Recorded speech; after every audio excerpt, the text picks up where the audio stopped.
ruler, a hammer, some old books. If only I had a craft knife, I could show you something really quite interesting. Where on earth am I going to get one of those? Well, perhaps I can just conjure one out of mid-air. No conjuring trick. Wasn't up my sleeve. Where was it hidden? Well, it was actually hidden in the interesting thing. Inside here. It's a cavity book. Now, to do this, you have to cut up an old book. One word of warning. Old books are often valuable and even precious. So if you're going to do this, get a book that nobody wants anymore. I've got an old government report here that's out of date. Just the thing. Or old textbooks that are being thrown out by a library because they really are no good. Make sure the book isn't good for anything else. But if you open a book up, and this is an out-of-date geography book, you'll find that books are printed by and large with a block of text in the middle and a white margin around the edge. You want to remove all the printing from the middle. The best way to do that is to take your book, take the front and the back cover, fold them together to get them out of the way, then just peel back a few pages till you get to that text and get a nail and drive it in at the corner of all the block of text. Here we go, through all of the pages, but not through either of the covers. Let's go.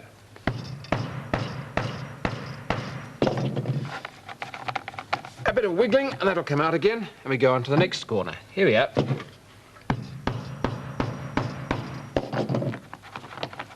Now, as you do this, you should drive it through all of the pages, and it acts as a marker.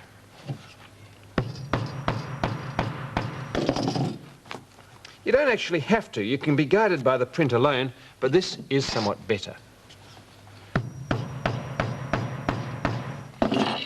Because with those holes in place, you can now get a craft knife and a ruler and start to cut between all of the holes. And as you turn the pages, those holes will mean that your cut is always in the same place.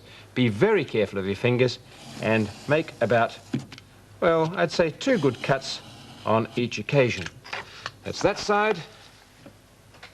This side. Notice how you can just line up the holes and be sure of where you're going. And as you do that, this is the hardest one. I think we need to turn it around like that. You can be absolutely confident that when you're finished, a nice block of page will drop out of the middle of the cutting. Like this. There we are. The white margin's intact, but as we turn the page, all of that stuff in the middle comes dropping out, and you're starting to form a little cavity there. Well, it takes a while to work your way all through the book, but when you do, and fold the covers back, it's going to look like this. All of the inside is missing, and into that you can put special and precious things more valuable than a craft knife. Cover it up, shove it on your bookshelves, and no one will know what's hidden inside there, especially if it's a book that looks a bit dull. Well, even then, it's got a few flaws, because as you open it, things can slip through between the loose pages, like that. So it's probably better to take the book, we'll work with that one again, and with a glue stick, just work from the back, run a smear of glue around each page, and bring the next one down on top of it. That takes a while. You might need to spend several days doing that because it's a bit boring. But it's worth it, because when they're all stuck together, you end up with a book like this.